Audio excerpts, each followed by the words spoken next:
Guys, तर आज आम्ही जात आहोत आमच्या गावाला. बघा इथे स्मृती आहे. मम्मा आतो आणि पप्पा काय करतायत.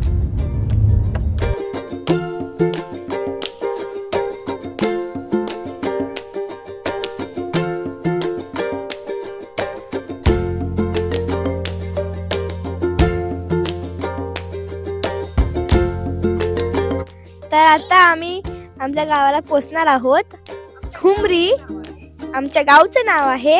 हुमरी चला.